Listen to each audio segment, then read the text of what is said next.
ठिकाणी आपल्या या महायुतीमध्ये सहभागी झाले का?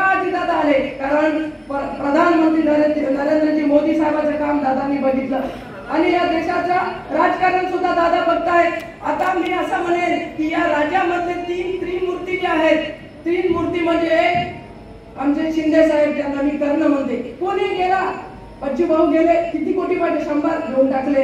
इकडे आठवले साहेबाला काही मागितलं, देऊन टाकला. या पद्धतीने काम करणारे कर्ण, या उपाधीने मी त्यांना या ठिकाणी मान सन्मानित करते. असे आमचे शिंदे साहेब या राज्याचे मुख्यमंत्री आणि हे सरकार बनवण्यासाठी ज्यांचा सिंहाचा वाटा आहे ते आमचे चाणक्य आहेत, देवेंद्रजी फडणवीस साहेब, की ज्यांनी सरकार बनवलं आणि या सरकारमध्ये भक्कमपणाने दादा दबंग आमचे दादा आहेत.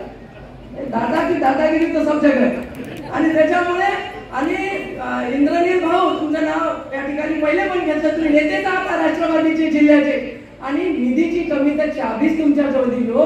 त्या तिजोरीतून काय काय काढायचं ते काढून घ्या.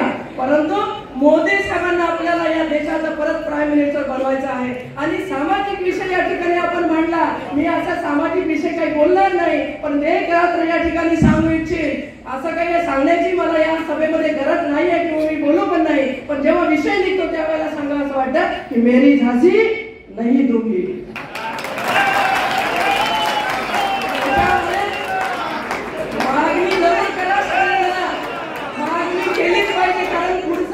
आपली सीट असेल ती पक्कम करायची असेल, भक्कम करायची असेल, म्हणून मागणी करायची असेल.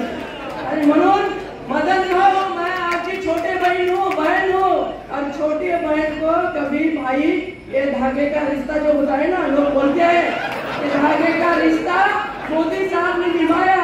हाँ, मोदी साहब ने निभाया, लेकिन हमारे एक भाई है, हमने जिनके साथ में काम किया, मेरे धागे के ऊपर बोलते, मेरे भाई धागे के ऊपर मत बोलो, ये धागा बहुत पवित्र है और पवित्र धागे के साथ हमारे मदन भाऊ भी मेरे साथ खड़े. मेरे को कोई शंका नाही, मला काही शंका नाही, माझ्या मनात काही किंतु परंतु नाही.